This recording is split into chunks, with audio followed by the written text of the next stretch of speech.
To Google Slides beyond the presentation. I'm Kari Moulton. I do have a URL for my slide deck that is on here. It's also going to be in the chat, and it may get pinned if needed as well.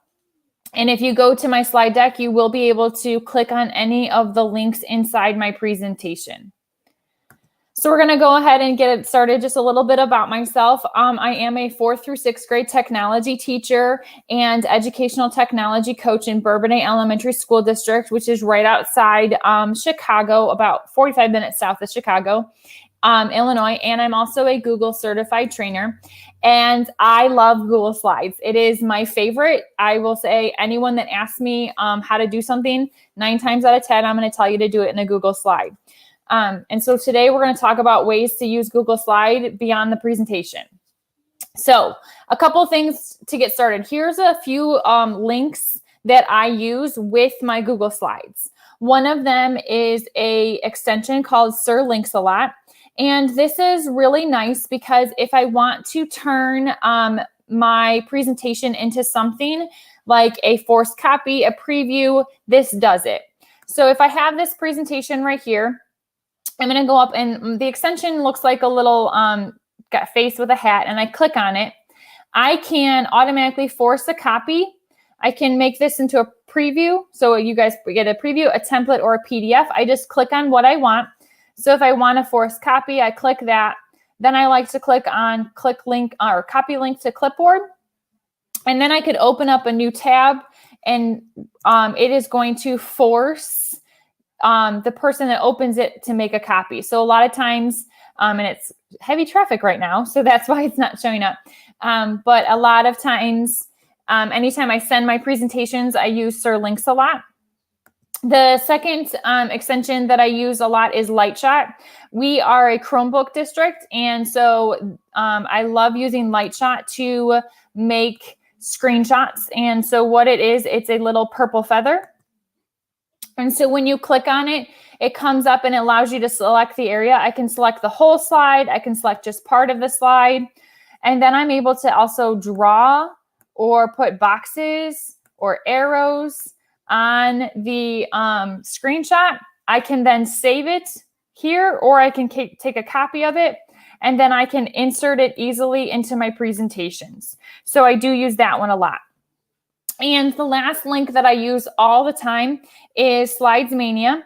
And this is actually a free Google Slides background. This lady, Paula, that runs it is amazing. She's actually not an educator, and she creates these free templates on her own, on her free time, and they're all free. And she's amazing, and she's got a whole bunch of educational ones. And during the pandemic and everything, she was just pushing them out left and right, getting ones that were perfect for remote learning. So those are 3 things that I use anytime I'm on my Google Slides. Now, let's talk about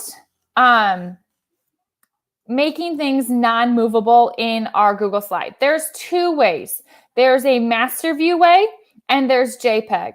So in master view, in order to make something so you cannot move it, so that means anyone I send it to, they're not able to move, you can go up to view, and then you can go to master, and anything you create in here is not movable.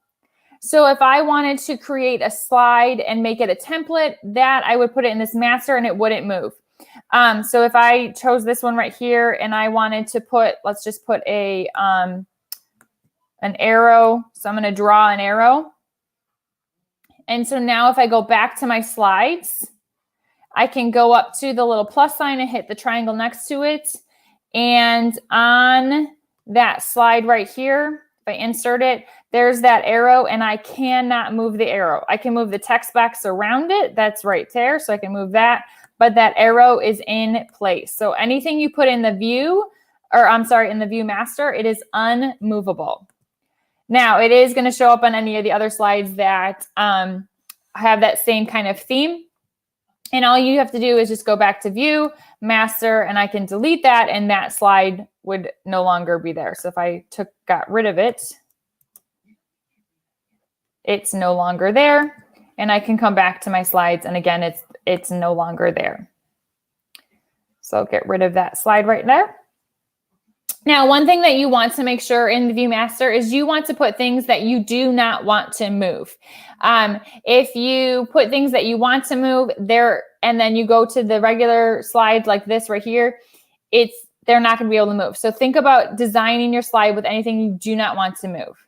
Now, the next way to do it is to design a slide and you make it into a JPEG. So again, you would add a slide. So if I add a new slide, and I'll just clip this one right here. So I want to change this and I want to insert some shapes. And I want to insert some arrows. Okay, now what I'm going to do is I'm going to go to File, and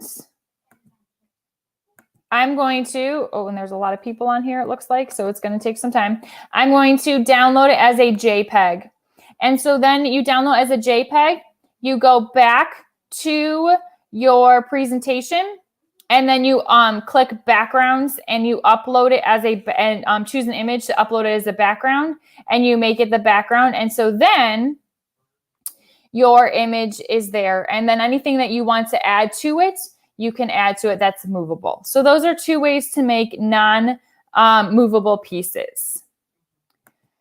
The other thing that I like about Google Slides is I'm able to change the size. You are not restricted. You're not restricted to the size that it's there. You can make it whatever you want. And how you change your slide is you go to File, and you go down to Page Setup, and it's going to automatically come up with either widescreen, 16:9, maybe standard, but you can change it to go to Custom, and you can make it 8.5 by 11, and I actually want this to be inches. Oops. And then I can hit Apply. And it's going to take a second because I think there's a lot of people on it. But it would change the shape of, and it changes the shape of my presentation to an 8.5 by 11. Now I'm going to go ahead and change that back so we can get back. But this is great if you want to create a certificate or a newsletter. If you want to print something that's full page. Normally, if you print your slide deck and you choose the whole slide, there's still the white around the bottom of the slide and the top of the slide. But if you choose 8.5 by 11 or 11 by 8.5 and you go print it, it's actually going to print the whole paper. So one way that you can do this with your restriction and not to be restricted is using a certificate. So I'm going to show you an example here. And this was a basketball certificate that one of the coaches at my school made. And so what we did is we just made it an 8.5 by 11. So he chose the background that he wanted. He created the award just like he wanted it, but we made it in the 8.5 by 11. So now all he has to do is he needs to change the school name and the year to say our school. He can put the student's name, their stats, his name, and then he can print this. And if you print it on cardstock and laminate it, you now have a certificate for each of your students, and you can make it unique. You can even add a picture of the student in their basketball or uniform. The other thing I like doing 8.5 by 11 is a newsletter. And the reason I choose slides or for a newsletter or a certificate is because you can layer things. So this is a newsletter that I created for my coaching position at my school. And so what I did is I was able to take the shapes and create this newsletter. I was able to add text boxes and just shapes, and I could insert any text that I wanted. I could also layer things, and I can link things. And then I was able to send it to my teachers just like this, and they could look at it. Now, I could send it to them as a PDF as well by just clicking File and downloading it as. So here, once it gets open, these are just, if I move this right here, you will see that's just a text box. This is a large text box or a large shape that is transparent that I just put over. So you can easily just layer things and get the look of a nice newsletter. I was able to insert a picture of my schedule that I could also link to the schedule, the Google Sheet, that's my schedule, anything that I wanted to, and then I could go to File, download it as either a JPEG or even a PDF and send it off to parents, to staff, whoever needed it. All right, so let's talk about some interactive assignments. This is one of my favorite things to use with Google is an interactive assignment. So one way to do that is a writing assignment. Now, I created this one over here, and I'm actually going to delete it afterwards, so you don't have access to this one because it's actually a picture of myself and my son, and I didn't want that to be out there for everyone. But what I did is I used that master view and I created a school bus. So I found a school bus that was free to use. And I put my picture as well as my son's picture. So you could put your students' pictures. And what they needed to do is that students, all they would have to do is add themselves as a selfie onto the bus. And then also finish the sentence. I'm excited to come back to school because. So this is kind of what a finished product might look like. What you are, this is a template right here for you to use. It's going to force you to make a copy so you have your own. And again, I made the school bus and everything except this text box right here in as a JPEG, so it's not movable because I didn't want students to accidentally move the bus while they were trying to insert their pictures. I wanted to keep it as simple as possible for them. So what they would do in Google Slides is they would go up to the picture and they could go to camera. And as the camera loads, they would be able to take their picture and then they could crop it down to fit into the school bus. So I can take my picture, I can click insert, and then I would teach the students how to crop it. They could crop it as a shape. Maybe I want to crop it as a circle and bring it in just a little and make it smaller. And I would add myself to the school bus as I'm driving to school. Now, as a teacher, I would probably put my picture, just like I showed you in my example, I would put my picture here and then send it to the students so they could add their own picture there. They would finish the sentence and I have a cool writing project. Another idea is this one. This was if I were a leprechaun. I used this with my first and second graders this past year in March. And again, the same kind of concept. The students took a picture of themselves and put it onto the face of the leprechaun. And then finished the sentence, if I were a leprechaun. And so all of this, again, is unmovable except for this text box. So the students aren't accidentally moving their leprechaun as they are trying to insert their pictures. Another great one is Eric Kurtz, who has the blog Control-Alt-Achieve. He has a great Build a Jack-o'-lantern Google Slides. And what it is he has the jack-o'-lantern and another spot for them to write. He then has several slides for them to, students to copy and paste the images onto their pumpkin and write about it. He also has many other ones like build a Christmas tree and build a holiday tree and several things like that. I took his idea and I made a turkey.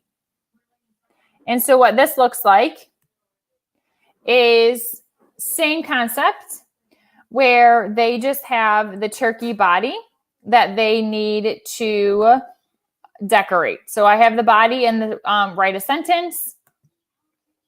I have feathers for them to choose from. And then I have eyes and things just like that for them to choose from. Another one is build a gingerbread house.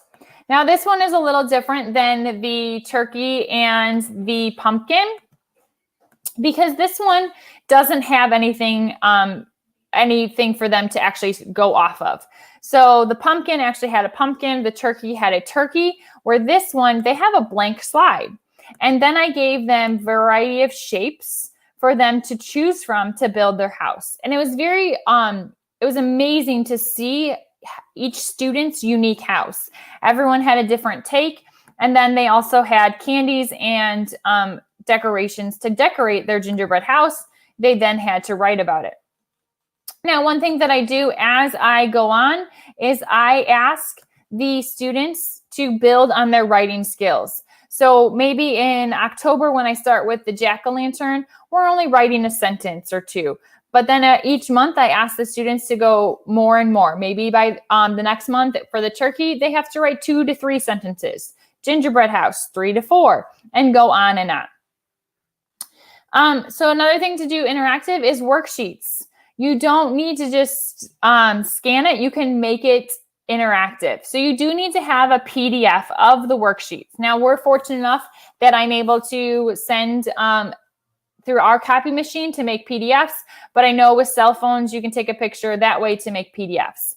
But one thing that you can do is you can take a PDF, and I, again, use my light shot, and I take a screenshot of what I want in the worksheet. So this was the worksheet that I had. Actually, a special ed teacher came to me and said, how do I make this interactive? So what I did is I screenshotted it, and we made the pieces movable. So first I screenshotted, and I just screenshotted this spot right here where it said name, get a sip, and this area right here. Then, and I pasted it onto my Google slide. Then I screenshotted each of these right here. So now the student's working, and they would read, Zane got up from his, and they would have to work on moving the pieces over. Now, one tip that I tell my students, I know clicking and dragging is very hard. So I teach my students to click to get the blue box around it, and then use the arrow keys on their keyboard to move the picture.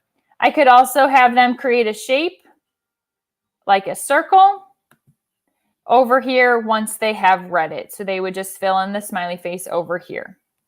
Easy to do. Another thing you could do is do a grammar worksheet. So on this grammar worksheet, what they would do is normally they would have to circle the adjectives. Well, how do you circle something on Google Slides? You use a shape. So as this loads, I will show you what we did. Another item that I use on this slide example, once it loads, is we also use insert audio from Google Slides. And I inserted the audio and made it the directions. So this was the worksheet. And so all they needed to do is they needed to circle the adjectives. Now, normally they would just take their pencil and circle it. So how do we do it on Google Slides? I gave them a bunch of circles for them to just click and drag over. I also recorded myself. Read each sentence and move the red circle to the adjective. And that's how they got the directions. Now that was the other example. I like to use onlinevoicerecorder.com to insert the audio, but it's a super easy way to make your worksheet interactive. Here's also another quick vocab example. This one was for when I taught history. They were working on the Civil War, and it was a simple matching. All they had to do was use the line tool to drag a line from the vocab word to the definition. Not too high tech, but again, interactive for them to use.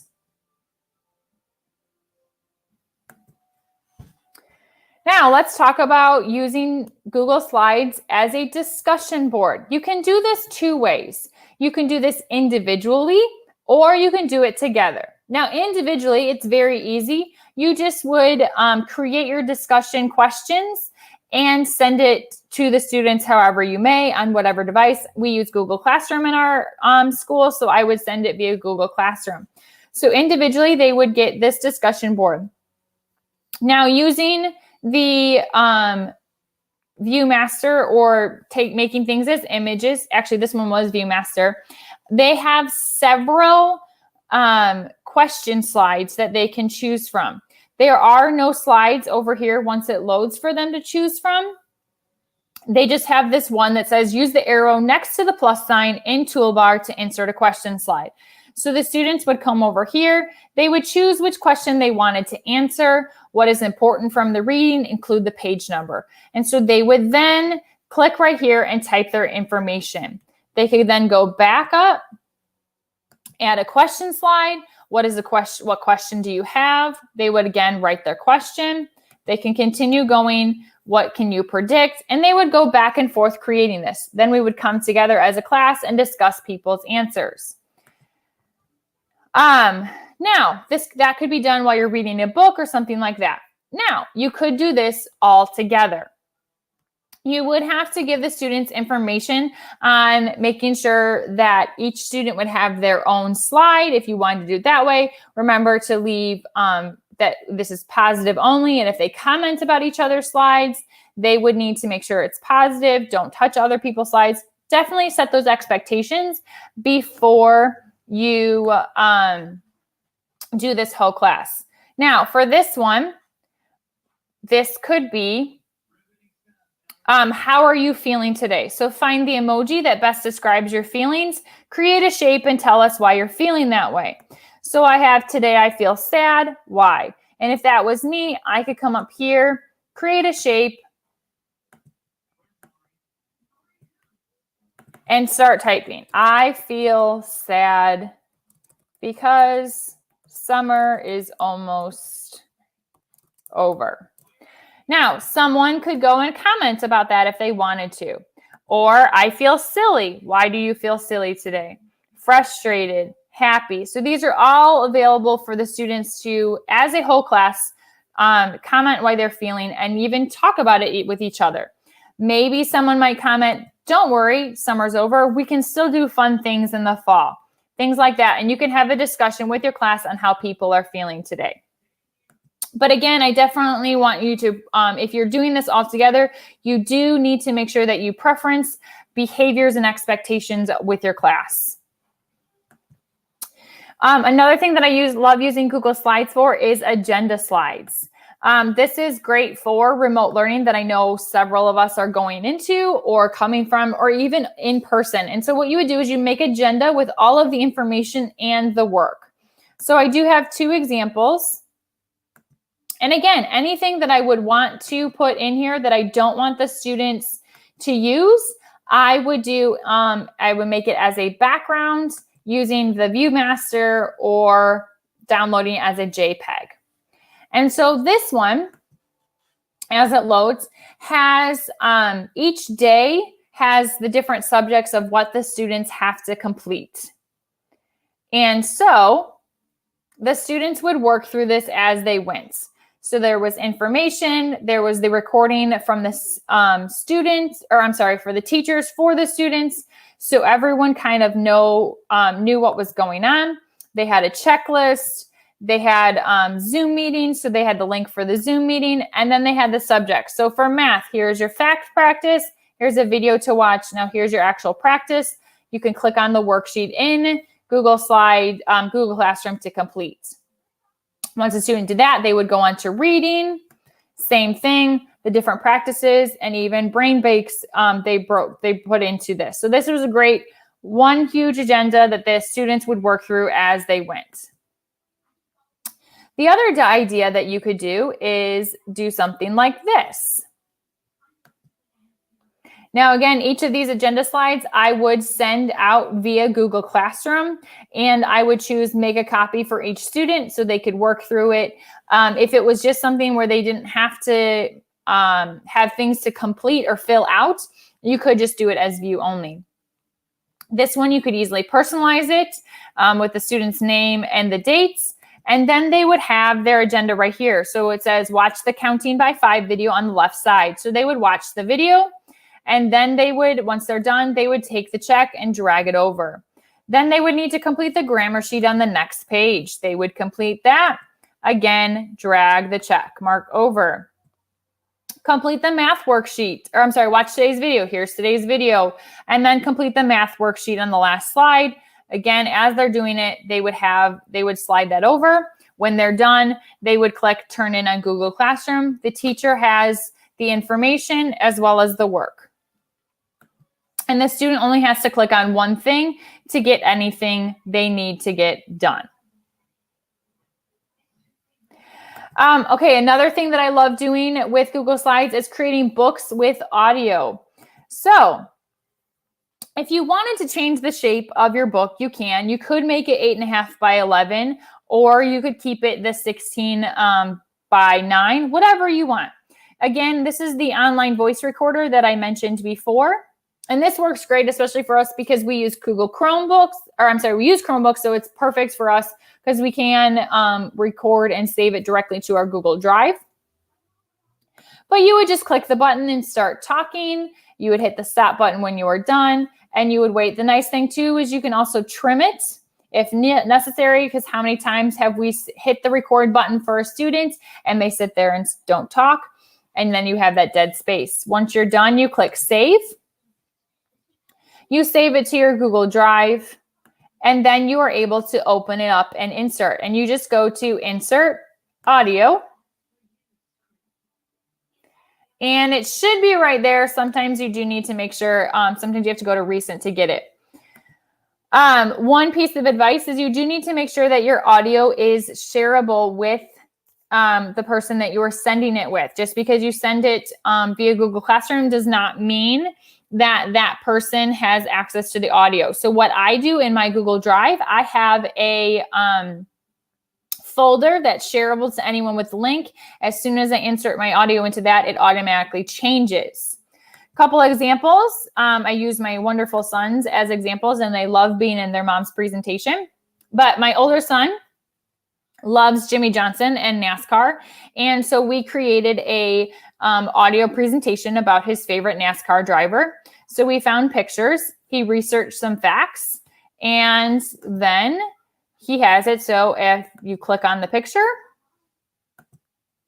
Jimmy Johnson was born in California on September 17, 1970.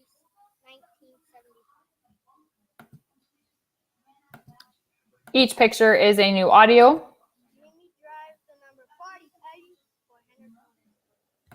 Jimmy drives Oops. the number 40. And so this is a great way to have Jimmy has won 7. another way for students to create that presentation without having to come up and speak in front of people.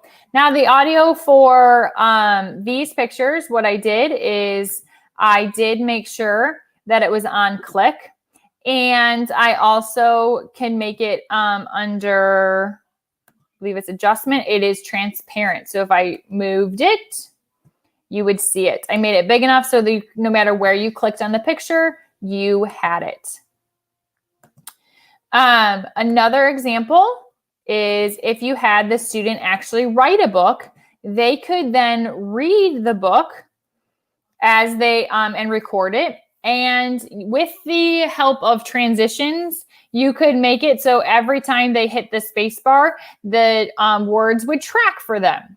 And this does take a little bit of work, making sure that they're not reading too fast, and also getting all of your transitions set up. So what it looks like if I hit present,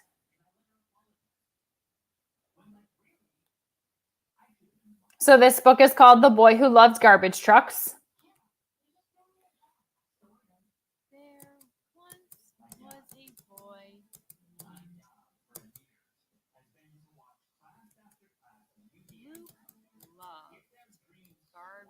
trucks.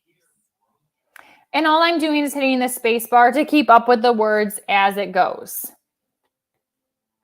As you can see, the audio shows up on the page here, but in present mode, it's not there. That is because it is, I have selected under the formatting options, it is automatic. So it will automatically play. I also chose the hide our icon while presenting to make sure that no one saw the icon. And again, we just recorded that with the onlinevoicerecorder.com. One of the last things that I love doing on Google Slides is creating games.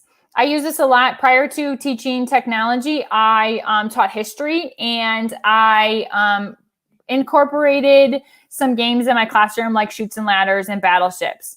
I do have, because I knew there wasn't going to be enough time, but I do have a whole presentation here that will teach you and show you how to create games and use them in a techie kind of way. I started out with Candyland and moved on to Chutes and Ladders. There are templates to those games in that presentation as well. You could also make your own choose your own adventures, or have your students make their own choose their own adventures. This was based off a book, Who Will Help Santa this year. And it's just, again, link slides where they would click on it, read the story, and go on to the next thing. So they have the dragons. The dragons are going to cook the toys. Then they would go back. And again, they would just go back and forth creating. And all of it is shapes that are linked to slides. Another fun game that I chose to create was Battleship. How I did this one was this was displayed on my board, on my smart board, and I would call out to the students to pick a square. And as they picked the square, I chose it. So if they wanted B5, I clicked it. Oh, and there was a question. If that was trying to be a hit, they had to answer the question correctly in order to get it a hit on their ship. If they didn't get it correctly, they, like that one, had to go back. So again, they had the choices.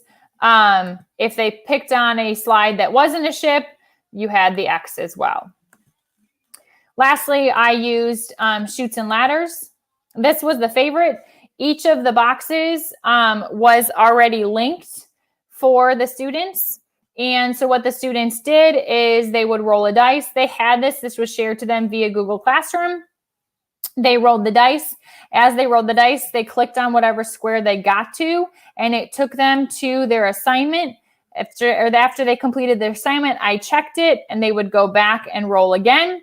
Moving up, if they got a ladder or a chute, they had to take a challenge for that as well. So I'm going to stop sharing my screen and come back and see if you guys have any questions. I know that was a lot of information at that time, and I hope you were able to have some questions, and I think I have a couple.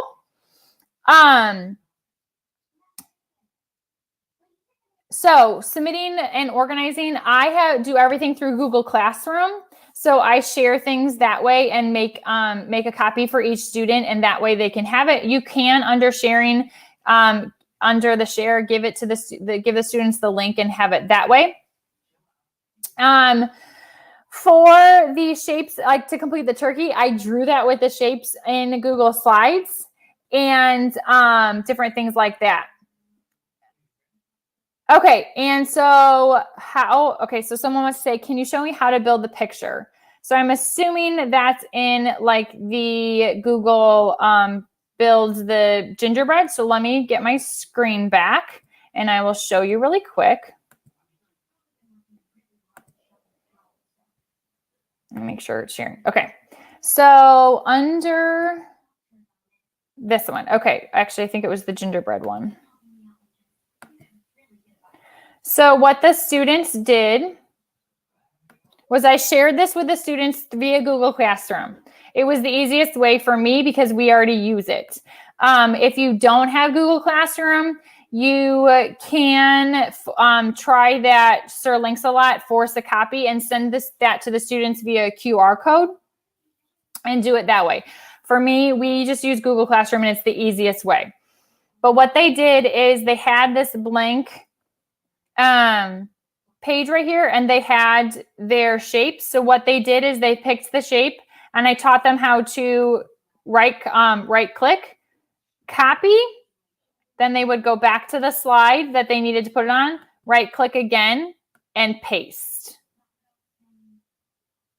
And then I taught them again using the arrows on their keyboard. If clicking and dragging was too hard for them to put the shape where they wanted it, they would go back, copy what they wanted, and then paste. I use this a lot with my second and first graders, so we didn't teach the Control C and Control V, but I'm sure you could. And so then they also did the exact same thing with these shapes. They would just, if they wanted the Christmas tree, right click, copy, right click, paste, and drag where they wanted it. And then they had to write their story. Okay. I think that's everything. They someone asked, do they need the Google Slide app if they're working on an iPad? I believe I'm not too much familiar with iPads, but yes, they would need the Google Slide app to work on the iPad, and you could hyperlink a slide. It did say, can you hyperlink a slide? So you could hyperlink a slide to all you need to do though is in your slide. Oops, let me go to share again. Is when you are sharing your slides, you do need to make sure under share, you give them permission. It's going to probably default to, if I change this, I have mine, anyone with the link. That means any of you guys, no matter where you're at, can get this as long as you have the link. If it's, you may have it restricted where it's only the people that you share it to, or you can pick, like mine is through my school district. So if anyone in the Bourbonnais school district would be able to have it. And then you want to decide if you want them to be a viewer, things like that.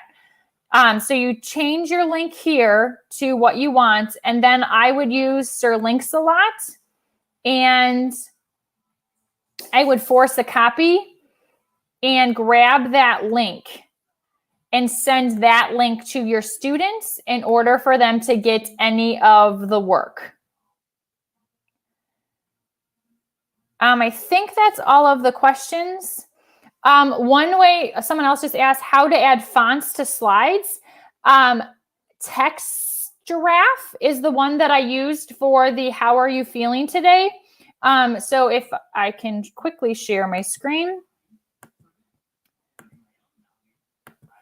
So in Text Giraffe, you just go to textgiraffe.com and you put in your information. So I just put I said today I am feeling, and I said go. And then you have all of these options of how you want to put. So you pick which one. Maybe this is the one I want. I click on it. I click download. And then you can kind of decide which size you want. I think I went with small. And then I just right clicked and copied this right here. And I pasted it onto my slides in the background. And I can adjust it that way. That's the easiest way to get fonts that I have found. I know Google has a little bit of restriction of getting fonts, but I will tell you with their fonts, if you do go to more fonts, they have tons that don't show up on your main feed that you can get as well. I've also seen it where you can have, if someone makes it, send you a slide that has that font, then you can copy that font too. How do you make PDFs interactive? So I did show that with the example. So let me share my screen really quick one more time. So that is where I took this PDF and I screenshotted pieces that I wanted.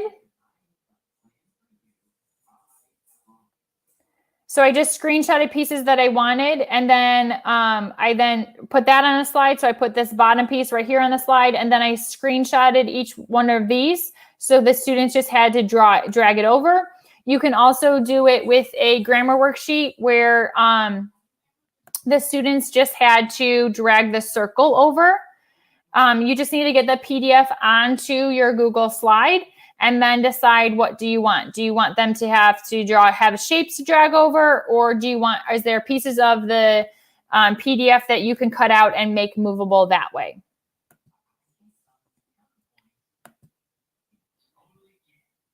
All right. Thank you all for coming. I hope you were able to learn anything. This is recorded, so you can go back and look. And the slide link was available, and I'm sure if needed, someone can else. Well, they just posted it on there, so you can have it that way. I hope you have a great rest of your day. And if you have any questions, feel free to email me. My email is in the slide deck, and I can help you through any of your Google slide questions.